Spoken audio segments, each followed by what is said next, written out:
વિદ્યાર્થી મિત્રો, આજે લેવાયેલું ટાટ એસની પેપર સોલ્યુશન આજે જોવાનું છે. જેમાં વિદ્યાર્થી મિત્રો જે ગુજરાતી વ્યાકરણ હતું એનું આપણે સંપૂર્ણ સોલ્યુશન જોશું. તો વિદ્યાર્થી મિત્રો ખાસ જોઈ લેજો કેવું છે તમારું ને તમે કઈ રીતના પેટર્ન કરી આવ્યા છે, તમને આઈડિયા આવી જશે. તો ચાલો વિદ્યાર્થી મિત્રો વધુ સમય ના લેતા વિડીયોની શરૂઆત કરીએ. તો સૌથી પહેલા વિદ્યાર્થી મિત્રો જોઈએ કે પૂર્વ મને તમારું સરનામું લખાવો. તો વાક્યમાં નિપાત ઓળખાવાનો છે. તો વિદ્યાર્થી મિત્રો નિપાતમાં જ હોય ત હોય તો એ તમારા નિપાત થાય. તો અહીં વિદ્યાર્થી મિત્રો એક જ ઓપ્શન આવશે, શું આવશે?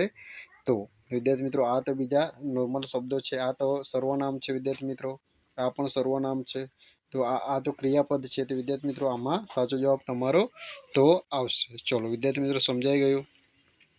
ચલો આગળ જોઈએ વિદ્યાર્થી મિત્રો. હવે વિદ્યાર્થી મિત્રો ચોઘડિયું શબ્દનો સમાસ ઓળખાવાનો છે. તો વિદ્યાર્થી મિત્રો ચોઘડિયું તો આપણે જ્યારે સંખ્યાવાચક શબ્દો હોય તો ત્યારે વિદ્યાર્થી મિત્રો દ્વિગુ આવે. શું આવે? દ્વિગુ આવે. તો આ તમારે જેમણે પણ પેપર મોકલ્યો છે એનો સાચો જવાબ છે. તો આમાં જવાબ દ્વિગુ આવશે. મધ્યમ લોપી તો આવશે જ નહીં, તત્પુરુષ પણ નહીં આવશે કે ચોઘડિયુંનું, એવું તો થાય નહીં. તો સ્વાભાવિક વસ્તુ છે કે આમાં દ્વિગુ સમાસ આવશે. ચલો વિદ્યાર્થી મિત્રો સમજાઈ ગયું. આગળ વધીએ વિદ્યાર્થી મિત્રો. ચલો અલંકાર ઓળખાવાનો છે કે રવિ પોતાનો તડકો ન ગમે તો ક્યાં જાય. તો વિદ્યાર્થી મિત્રો અહીં વ્યાસસ્તુતિ, અહીં વખાણ કે નિંદા તો કરવામાં નથી આવે એટલે વ્યાસસ્તુતિ તો આવે જ નહીં. અનન્વય વિદ્યાર્થી મિત્રો મેં અલંકારનો જ્યારે વિડીયો મોકલ્યો તેમાં સમજાવ્યું હતું કે મા તે માં, ગાંધીજી એટલે ગાંધીજી. તો આ વસ્તુ હોય તો જ તમારું અનન્વય બને. અને વ્યતિરેક, તો વ્યતિરેક વિદ્યાર્થી મિત્રો અહીં વધારે પડતું કંઈ બતાવવામાં નથી આવ્યું. અહીં શું કીધું છે કે રવિને પોતાનો તડકો ન ગમે તો ક્યાં જાય. તો અહીં વિદ્યાર્થી મિત્રો અહીં આ તડકો શબ્દનો શું બે મતલબ થાય છે? શું તડકો શબ્દનો બે મતલબ થાય? અને આપણે આ જોયા એના આ તો તમારા ઓપ્શન આવતા જ નથી. તો લાસ્ટ આપણા શ્લેષ અલંકાર જ અહીં આવશે. ચલો વિદ્યાર્થી મિત્રો સમજાઈ ગયું. આગળ વધીએ વિદ્યાર્થી મિત્રો. હવે વિભક્તિ જોઈએ વિદ્યાર્થી મિત્રો. વિભક્તિનો મેં વિડીયો મૂક્યો છે, જે નથી જોયું હજુ પણ જોઈ લેજો વિદ્યાર્થી મિત્રો. ઘણી બધી વસ્તુ આ સ્ટાર્ટ એચએસની પરીક્ષા માટે મેં બનાવેલું, તો એ વસ્તુ આમાં પણ તમને ક્લિયર કરી જશે તો તમે ક્લિયર થઈ જશે. ચલો અહીં વિદ્યાર્થી મિત્રો જોઈએ કે વિભક્તિનો પ્રકાર જણાવવાનો છે. તે રાજકોટ સુધી અમારી સાથે હતા. તો અહીં વિદ્યાર્થી મિત્રો તૃતીયામાં તો શું હોય? ને પ્રત્યય. દ્વિતીયમાં શું હોય? ને પ્રત્યય. તૃતીયામાં કરણ. તો એમાં શું હોય? થી થકી વડે. પંચમીમાં અપાદાન વિદ્યાર્થી મિત્રો. તો અહીં આપણે એ તો આવશે નહીં. તો અહીં વિદ્યાર્થી મિત્રો છૂટા આમાં શું બતાવે છે? સ્થળ બતાવે છે. શું બતાવે છે? સ્થળ બતાવે છે. તો વિદ્યાર્થી મિત્રો જેમાં સ્થળવાચક શબ્દો આવે તો એ તમારી સપ્તમી વિભક્તિ થશે. કઈ વિભક્તિ થશે વિદ્યાર્થી મિત્રો? સપ્તમી વિભક્તિ થશે. જે મેં ખાસ આપણે વિભક્તિનો વિડીયો છે એમાં તમને મેં શું કે ભણાવેલું છે. કદાચ તમે જોયું હોય તો તમને આઈડિયા હશે. ચલો વિદ્યાર્થી મિત્રો આગળ વધીએ. શબ્દકોશ. શબ્દકોશના શબ્દકોશમાં ક્રમ ગોઠવો. કોષ, કૃપા, કાંચન અને કાગળ. તો અહીં વિદ્યાર્થી મિત્રો આનો પણ મેં વિડીયો મૂક્યો છે. ધોરણ 10માં જે ગ્રામર છે એ તમે એના પણ વિડીયો જોઈ જતા આપણે યુટ્યુબમાં, તો તમને બધી વસ્તુ ક્લિયર હતી. તો આમાં વિદ્યાર્થી મિત્રો શું આવશે? હવે જ્યારે ક્રમ કઈ રીતના ગોઠવવાનો? તો ક્રમ હંમેશા આવું આવે. જો પહેલાં ક આવે, પછી વિદ્યાર્થી મિત્રો કમ આવે એટલે કે ટપકાવાળું આવે, અને કહ આવે. એટલે કે પહેલાં જો તમારે સ્વર હશે, જો એક વસ્તુ સમજાવી દઉં છું. જો પહેલાં સ્વર હોય, સ્વર એટલે કે અ, ને અહ. એટલે કે વિદ્યાર્થી મિત્રો આપણે જ્યારે પહેલાં સ્વર જોવાના, જો સ્વરવાળો કોઈ તમારો શબ્દ હોય તો પહેલાં આવે, એ પહેલાં આવે એના એટલે કે સ્વરવાળા જેટલા તેટલા પહેલાં આવે. જો સ્વર નથી, સ્વર વગરના છે તો વિદ્યાર્થી મિત્રો આપણો ક્રમ તો આ જ થાય. જો ક, કમ અને કહ. એટલે કે વિદ્યાર્થી મિત્રો પહેલાં સાદો ક વાળો આવે, પછી માથે ટપકાવાળો અનુસ્વરવાળો આવે, અને પછી કહ એટલે કે તમારે વિસર્ગવાળો આવે. તો અહીં વિદ્યાર્થી મિત્રો કયો સેટ થાય છે જોઈ લઈએ. અહીં જોઈએ વિદ્યાર્થી મિત્રો.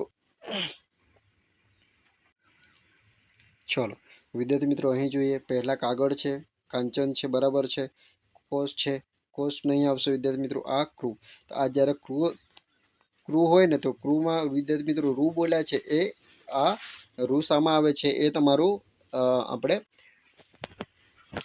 આપણે સ્વરમાં આવે છે. તો આ રૂ તમારે ખાસ અહીં ધ્યાન રાખવાનું હતું. જો આ તમને ખબર હોય કે આ રૂ છે એ તમારું સ્વરમાં આવે તો અહીં વિદ્યાર્થી મિત્રો સ્વરવાળો શબ્દ એટલે કે આ એક ક્રૂમાં જોડાયેલો રૂ છે. તો વિદ્યાર્થી મિત્રો આના પ્રમાણે તમે સેટ કરશો તો અહીં વિદ્યાર્થી મિત્રો જો કાગળ આવશે, કેમ કે બધા પહેલાંવાળા છે, સ્વર વ્યંજનવાળા છે, એટલે આપણે એ પ્રમાણે જઈશું. તો પહેલાં કાગળ આવે, કંચન આવે, પછી કૃપા આવે અને લાસ્ટમાં કોષ આવશે. આ ઓપ્શન જેમણે કર્યું છે તેમનું એકદમ સાચું છે. ચલો આગળ વધીએ વિદ્યાર્થી મિત્રો. 21 નંબરમાં કે નીચેના વિકલ્પમાં આપેલા શબ્દોમાંથી સામાજિક શબ્દ ન બનતો હોય તે ઓળખી બતાવો. તો અહીં વિદ્યાર્થી મિત્રો પોસ્ટ ઓફિસ. તો વિદ્યાર્થી મિત્રો પોસ્ટ ઓફિસનો તો બને જ છે, કેમ કે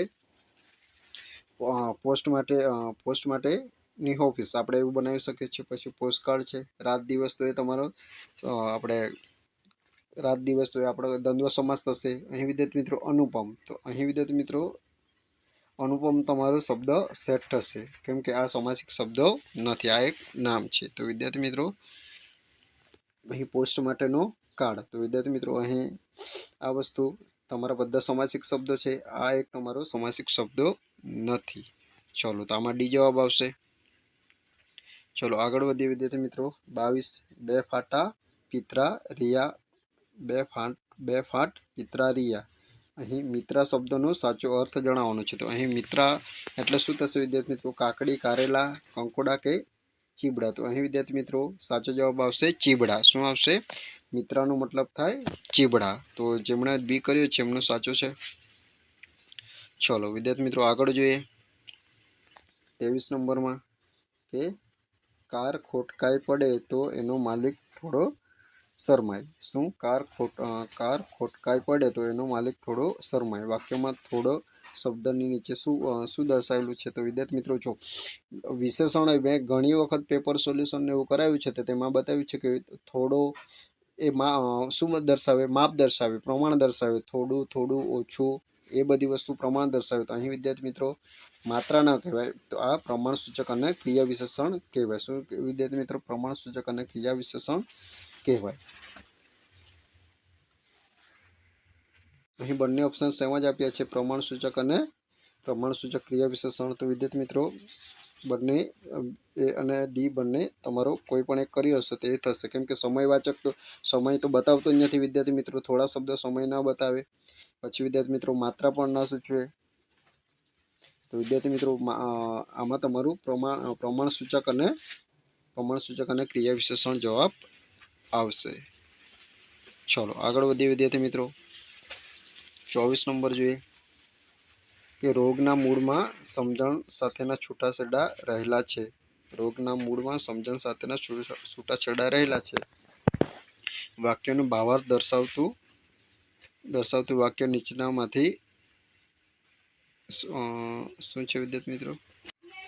ચલો વિદ્યાર્થી મિત્રો અહીં જોઈએ આપણે કે રોગના મૂળમાં સમજણ સાથેના છૂટાછેડા રહેલા છે. તો અહીં વિદ્યાર્થી મિત્રો તમારો સાચો જવાબ આપશે સી. પોતાના શરીરને ન સમજે તે વળી બીજાને શું સમજે, કેમ કે અહીં સમજણ સાથેની વાત કરેલી છે. તો વિદ્યાર્થી મિત્રો અહીં તમારો ઓપ્શન સી આવશે. ચલો આગળ વધીએ. સમાનાર્થ ધરાવતો શબ્દની જોડી નીચેના વિકલ્પોમાંથી શોધો. તો વિદ્યાર્થી મિત્રો અહીં આપણે ખાસ જોવાનું છે કે અહીં વિદ્યાર્થી મિત્રો આ ઓથનો મતલબ સહારો થાય. આ તમારા બોર્ડની પરીક્ષામાં પૂછાયેલો છે. બોર્ડના ઓથ એટલે સહારો થાય, પણ અહીં વિદ્યાર્થી મિત્રો સાજુ જે એ નહીં થશે. અહીં વિદ્યાર્થી મિત્રો સાચો જવાબ તમારો છાક. છાક એટલે કે નશો અને કેફ એ બંને સાચા છે. તો વિદ્યાર્થી મિત્રો અહીં ઓપ્શન તમારો બી આવશે. જેમણે ઓપ્શન બી કર્યો છે એમનો સાચો જવાબ છે. છાક એ લગભગ આપણે બોર્ડની પરીક્ષામાં પૂછાયેલા જ છે. ચલો વિદ્યાર્થી મિત્રો અહીં આગળ જોઈએ. વિરામ ચિહ્ન નક્કી કરવાના છે. ચલો વિદ્યાર્થી મિત્રો અહીં વિરામ ચિહ્ન આપણે નક્કી કરવાના છે. તો શું આવશે કે વાંચન સમજ માટે વપરાય છે, કોઈના કથન દર્શાવતો પહેલાં મુકાય, તો અહીં અને સંબોધન પદ પછી મુકાય. તો અહીં વિદ્યાર્થી મિત્રો અલ્પવિરામ છે, અલ્પવિરામ એ તમારો અહીં જવાબ આવશે. સંબોધન પદ પછી મુકાય. અહીં વિદ્યાર્થી મિત્રો ઓપ્શન સી તમારો સાચો જવાબ આવશે. ચલો આગળ વધીએ વિદ્યાર્થી મિત્રો. 27 નંબર જે અર્થની સ્પષ્ટતા કરવા માટે વપરાય. શું વપરાય? તો નાનો કોષ. શું વપરાય? નાનો કોષ એ બરાબર જ છે વિદ્યાર્થી મિત્રો। પછી સાચી જોડણી તો કીર્તિ આ સાચી જોડણી થશે। કીર્તિમાં આ તો ખોટી જ છે, આ પણ ખોટી છે વિદ્યાર્થી મિત્રો। કીર્તિ સાચી આ થશે।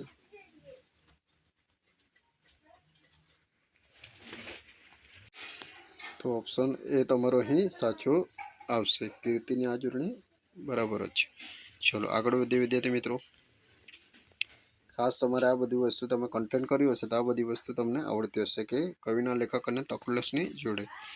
ચલો તો અહીં વિદ્યાર્થી મિત્રો આપણે શું અહીં આપણને 1 2 તો આવડતા જ હોય, તો અહીં વિદ્યાર્થી મિત્રો આપણે કઈ રીતના કરી ઉમાશંકર જોશી તો એને આપણે વાસુકી કહીશું, એ આપણને ખબર છે। ગૌરીશંકર તો એને આપણે ધૂમકેતુ કહીશું।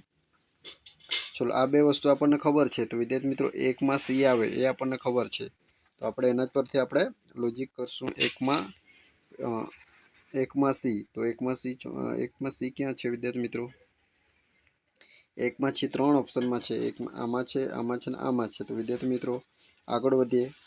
2માં મણિશંકર કાંત એ બરાબર જ છે। ચલો એ આપણને નથી ખબર તો આપણે ઉમાશંકર જોઈએ। 4માં બી જોઈ લો વિદ્યાર્થી મિત્રો, 4માં બી છે, તો આ એક જ ઓપ્શન છે સાચો કે 4માં બી છે। તો પહેલો સી અને બીજો લાસ્ટ બી, તો આ ઓપ્શન સાચો આવશે। બીજા તમને ખબર હોય ના હોય, આ બે વસ્તુ ખબર હોય તો તમે આરામથી સોલ્વ કરી શકો છો। ચલો અહીં વિદ્યાર્થી મિત્રો જરઠનો સમાનાર્થી શબ્દ આપણે આપવાનો। તો અહીં વિદ્યાર્થી મિત્રો જરઠ એટલે શું થશે? તો જરઠ એટલે પિતા ન થાય, યુવાન ન થાય, જઠર ન થાય, અહીં વૃદ્ધ, એક જ ઓપ્શન આવશે। તો વિદ્યાર્થી મિત્રો આ હતું આપણું ગુજરાતી વ્યાકરણનું સોલ્યુશન।